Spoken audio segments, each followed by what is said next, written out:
Derecho Civil 3, cuarto cuatrimestre. Integrantes: Jessica, Damián, Hailey, Fátima y Merly. Capítulo 3. El contrato y sus clasificaciones. Un contrato. Un contrato, como todo convenio, es un acto jurídico, una manifestación exterior de la voluntad que tiene dirección a la producción de efectos de derechos sancionados por la ley. Los contratos se encargan de crear y transmitir. Son acuerdos entre varias partes y lo podemos encontrar en diversos tipos de derecho, como el derecho administrativo, el derecho mercantil, el derecho laboral y sobre todo el derecho civil. Diferencia entre contrato y convenio. Un contrato se encarga de crear y transferir derechos y obligaciones. El convenio se encarga de modificar y extinguir derechos y obligaciones. Existen dos tipos de convenio. El convenio lato sensu, que es el encargado de crear, transferir, modificar y extinguir derechos y obligaciones, y el convenio stricto sensu, el cual modifica y extingue derechos y obligaciones. Clasificación de contratos civiles, mercantiles, laborales y administrativos. Los contratos civiles son aquellos que se dan entre particulares o entre un particular y el Estado. Estos entran en un plano de igualdad, pues son como si fueran un sujeto privado. Las personas que practican este tipo de acuerdos se desarrollan dentro de la vida privada. Por ejemplo, cuando el Estado acepta en arrendamiento el dinero para construir una escuela o una guardería, el dinero o los bienes o intereses que se obtendrán a cambio pues serán privados, pues no rigen dentro del Código Civil. También tenemos los contratos mercantiles, que son aquellos que igual son privados, pero tienen como objetivo los actos de comercio. Podemos diferenciarlos del contrato civil por medio de que los sujetos serán comerciantes o banqueros que realizan la compra y venta de artículos tipificados en el Código de Comercio. El objeto que tendrá será que se obliga a alguna cosa mercantil a pagarse por medio de dinero o títulos de crédito. La finalidad es el intercambio de mercancías u otros servicios. Los contratos laborales serán aquellos en que se dan entre un empleado y el empleador. El empleado es el que realiza las funciones de trabajo, cumple un horario o una jornada temporal o indefinida de trabajo y recibe un salario. El empleador es el que propone su oferta, el que ofrece el trabajo y el que paga el salario. También tenemos los contratos administrativos. Estos son muy diferentes al contrario de los contratos civiles, pues estos contratos administrativos son públicos y de carácter soberanos, se centran entre las personas y ayudan al Estado a sobresalir.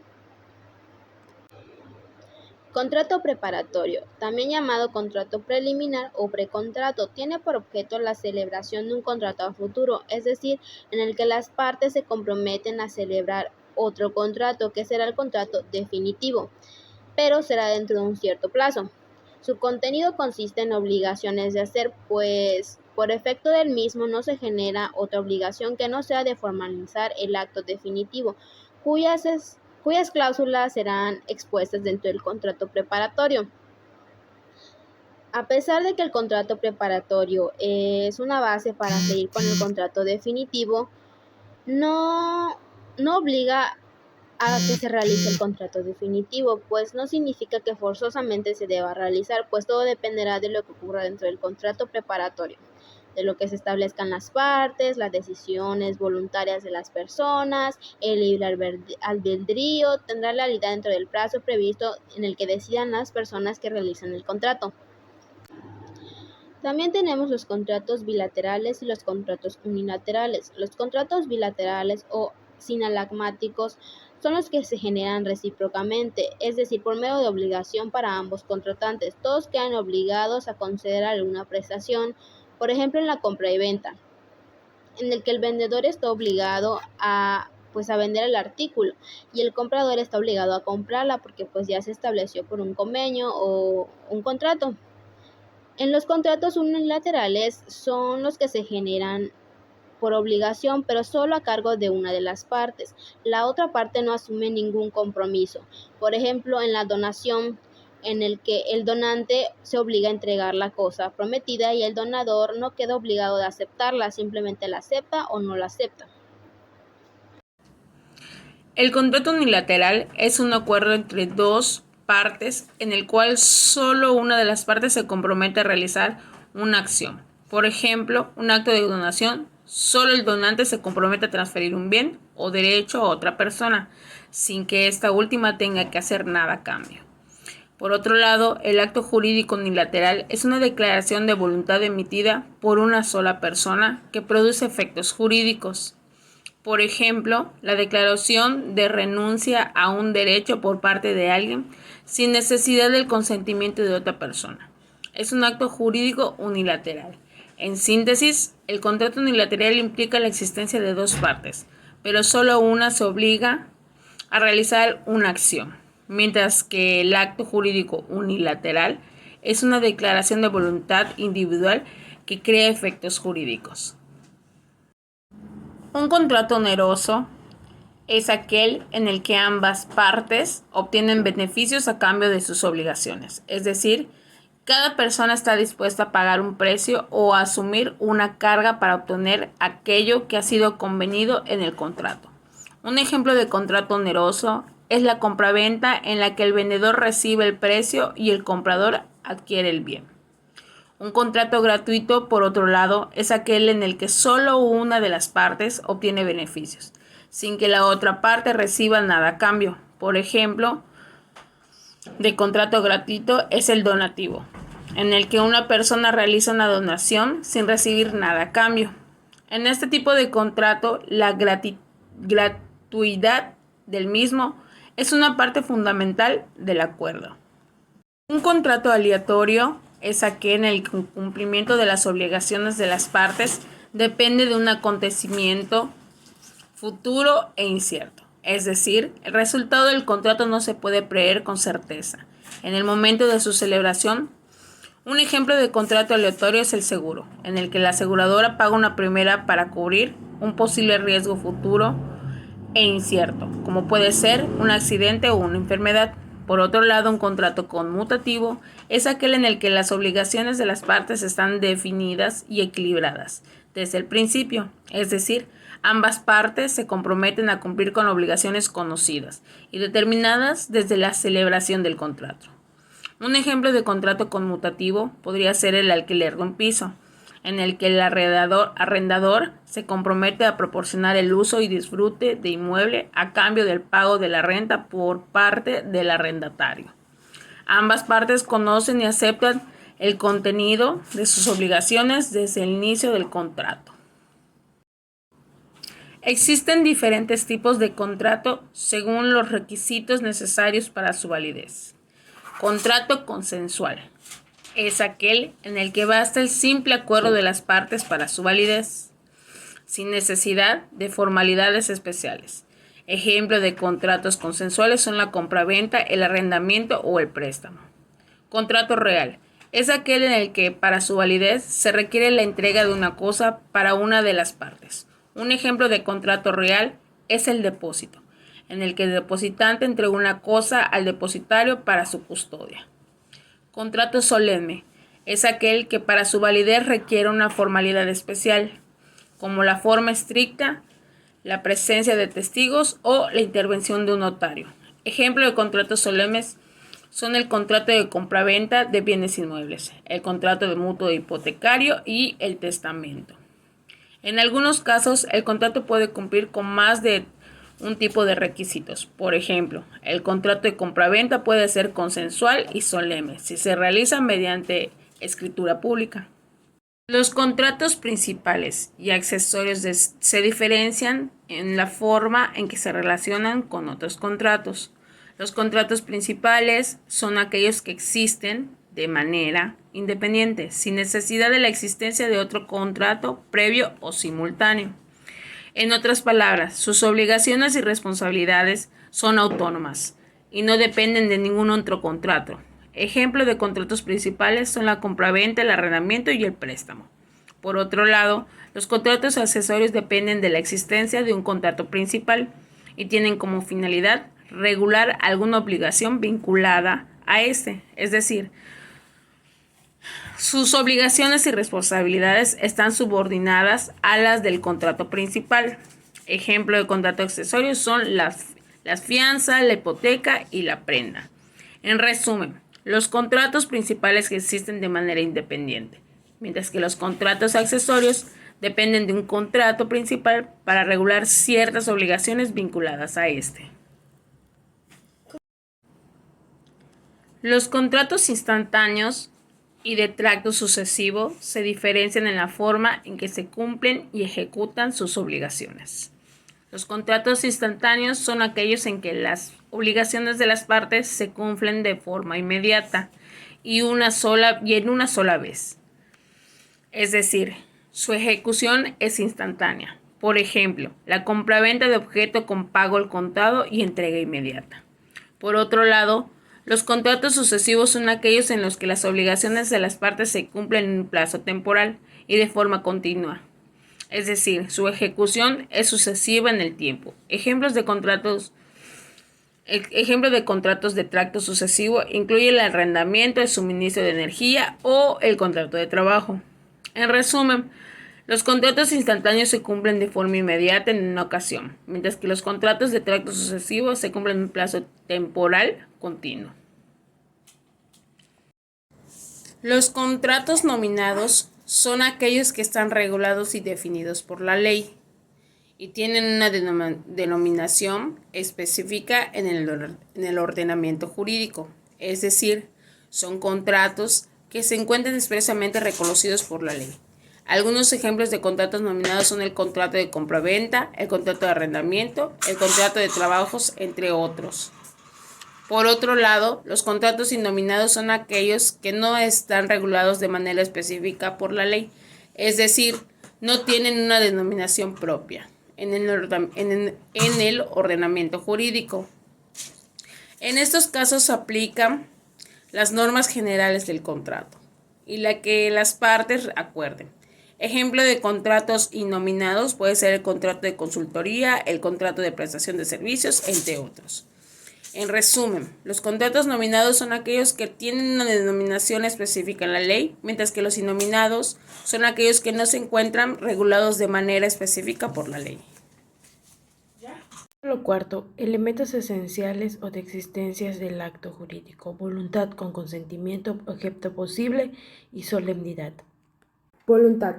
El contrato caracterizado como el acuerdo de dos o más voluntades para crear o transmitir derechos y obligaciones. Se forma al cumplir o reunir ciertas condiciones que son propuestos de su existencia y eficacia. En el derecho moderno se ha establecido una distinción entre los requisitos del acto jurídico, a los que son sustanciales a su existencia o los que son necesarios para su validez y eficacia.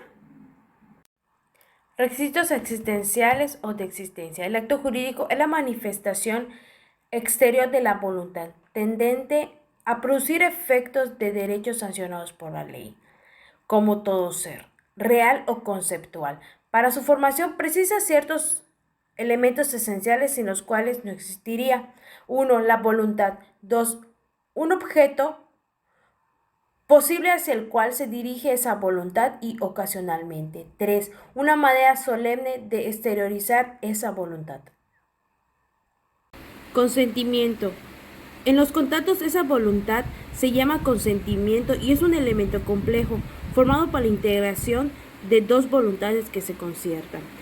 Es un acuerdo de voluntades, dos quereres que se reúnen y constituyen una voluntad común. Importancia de la integración. Determina el momento en que se logra el acuerdo en su sumo interés, ya que entonces surge el consentimiento, nace el contrato y empieza a producir efectos legales. El consentimiento de los contratos de adhesión. Las personas que van a celebrar un contrato discuten las cláusulas del mismo, lo ajusten con su base en los reparos y pretensiones recíprocas. Llegan a un acuerdo y redactan de manera conjunta las cláusulas con la fórmula que traduce su voluntad común. Objeto posible. Según elementos esenciales del acto jurídico, el objeto. ¿Cuál es el objeto de los actos jurídicos? Cuando se refiere al más común de los actos jurídicos, los juristas indican tres acepciones para la palabra objeto. 1. El objeto directo del contrato, que es el de crear o transferir derechos y obligaciones. El objeto indirecto del contrato, que es el objeto de las obligaciones engendradas por el que se puede consistir en dar o hacer o no hacer. Y 3. La cosa misma que se da. El objeto imposible será objeto imposible la cosa, hecho o obtención que no tenga facticidad real, porque la impide una ley natural o una ley jurídica. Por lo tanto, dos clases de imposible en la natural y la jurídica. Solemnidad. Tercer elemento de existencia del acto jurídico. La solemnidad, la importancia social o económica de ciertos actos impone la necesidad de celebrarlos con determinados ritos que son condiciones de su existencia. La forma legal son los requisitos de validez necesarios para que el contrato sea perfecto y pueda producir efectos jurídicos plenos. El legislador numeró tales requisitos en el artículo 1795 del Código Civil. En ellos dice que en la forma legal, la voluntad debe exteriorizarse con la forma exigida por la ley. La voluntad debe estar exenta de vicios. El objeto, el acto y el motivo o fin de su celebración deben ser lícitos. Los autores o partes deben de ser capaces. Con esto podemos decir que la forma es un requisito de validez en estos contratos formales.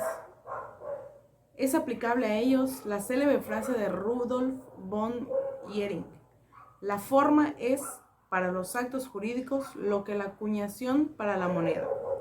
Esto quiere decir que la forma confiere la certidumbre de su autenticidad ante los actos jurídicos. En la evolución histórica de la forma podemos encontrar la necesidad de revestir la declaración de voluntad negocial con el ropaje de la forma. Siempre ha estado presente. En la antigüedad, si la voluntad no se vaciaba en la horma del ritual necesario, el simple acuerdo de voluntades era insuficiente por razones sacramentales. Para crear el acto, la solemnidad, condiciones de existencia, se explicaba por la conveniencia de destacar su importancia y llamar la atención de las partes, pues entre los pueblos primitivos no se concede valor a los actos en tanto no se acompañen de ciertos ritos notorios, que han de revestir sus expresiones de voluntad para hacer comprender que han quedado comprometidos. El formalismo en México hasta 1870 rigió el principio consensualista del ordenamiento de Alcalá. El Código Civil fue promulgado en tal año. Se estableció que los contratos se perfeccionan por el mero consentimiento. A eso está en el artículo 1392. Omitía mencionar que la forma entre los requisitos del contrato, pero conservó la forma legal obligatoria para casi todos los nominados, negando así el alcance general del enunciado. Los que no requerían forma escrita exigían la entrega de la cosa, eran reales. El Código Civil en vigor consagra un régimen equilibrado entre el consensualismo y el formalismo y exige como requisito de validez del contrato su expresión en la forma legal, cuya ausencia, como se ha indicado, no provoca fatalmente la nulidad del acto, sino que se puede demostrar mediante los elementos de convicción bajo los que fue celebrado.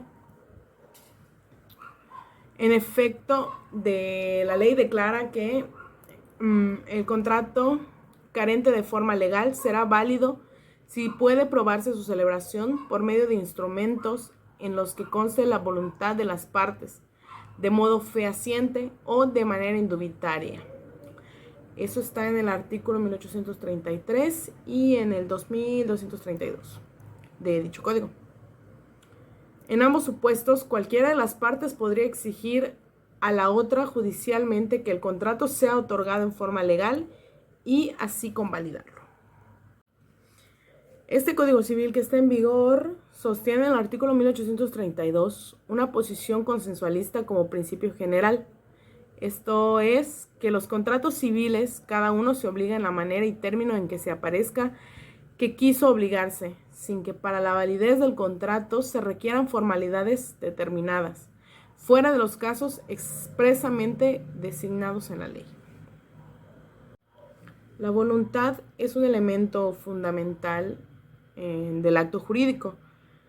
Debe ser cierta y libre, debe ser resultado de la determinación real y espontáneamente decidida. Si la decisión proviene de una creencia equivocada, ha sido obtenida o mantenida por engaños, que es el dolo, o ha sido arrancada con amenazas, que son violencia o temor, entonces una voluntad viciada que anula el contrato. Eso está en el artículo 1821 del Código.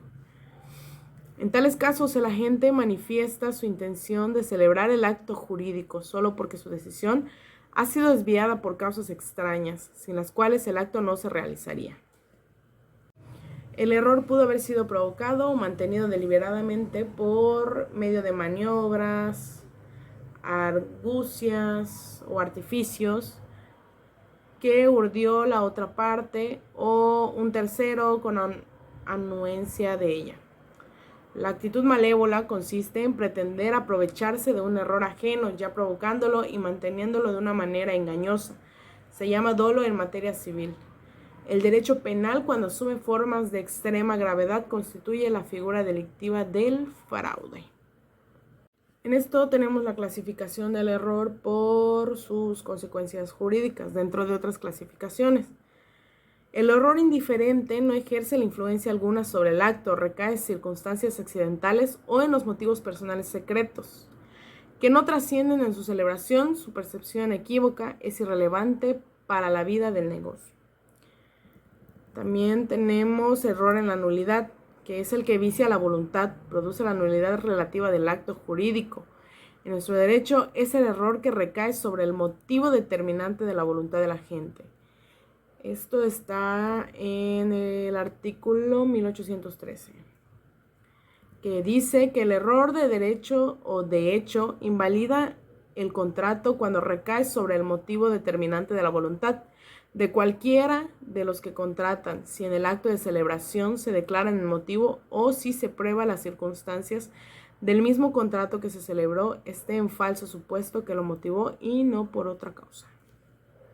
También están el error clasificados por la materia sobre la que recae. Por ejemplo, tenemos el error de hecho. Esta equivocación se refiere a circunstancias fácticas, es decir, de acontecimientos o sucesos de la vida. El error de derecho versa sobre la existencia, alcance o interpretación de las normas jurídicas. También tenemos la clasificación del error por la manera en la que se genera. El error puede ser simple o fortuito, o inducido o calificado. El simple o fortuito surge y se mantiene espontáneamente en aquel que lo padece. Nadie ha participado en provocarlo, mantenerlo o aún disimularlo. El error inducido o calificado ha sido producido o mantenido en forma activa por los artificios ajenos, caso en el cual se habla del dolo, o ha sido disimulado por el contratante beneficiado del error ajeno. Entonces estamos ante la mala fe. El dolo y la mala fe quedan plasmados en el artículo 1815 del Código Civil y señala: se entiende por dolo en los contratos cualquiera sugestión o artificio que se emplee para inducir al error o mantener en él a alguno de los contratantes, y por mala fe la disminución del error de uno de los contratantes una vez conocido. El dolo vicia la voluntad cuando proviene del contratante. Si los artificios engañosos proceden de un tercero, no invalidarán el acto a menos que fueran conocidos por aquel evento, el cual ha sido ocurrido de mala fe. el dolo o mala fe de una de las partes, el dolo que proviene de un tercero, sabiéndolo aquella, anulan el contrato si ha sido causa determinante de este acto jurídico. Eso está en el artículo 1816. Ahora bien, no toda afirmación inexacta realizada por uno de los contratantes constituye dolo, puesto el dolo bueno no vicia el contrato. Consiste en las exageraciones evidentes que a modo de reclamo o propaganda se efectúan para la publicidad y recomendación de algún objeto en venta, los servicios de alguna persona, ponderación excesiva que no entrañan engaño alguno. El dolo recíproco consiste en las exageraciones evidentes que a modo de reclamo o propaganda se efectúan para la publicidad y recomendación de algún objeto en venta o los servicios de alguna persona, ponderación excesiva que no entraña engaño alguno. Interpretación de los contratos. La interpretación de los contratos es el procedimiento para conocer el significado, sentido y alcance de las declaraciones de voluntad de las partes contratantes. La interpretación busca la intención común de las partes y el principio de la buena fe. La interpretación se hace necesario cuando el contrato tiene cláusulas ambiguas, oscuras, de doble sentido o inconciliables con la naturaleza del contrato o la evidente intención de las partes. También puede basarse en diferentes métodos. Teoría de la voluntad real interna.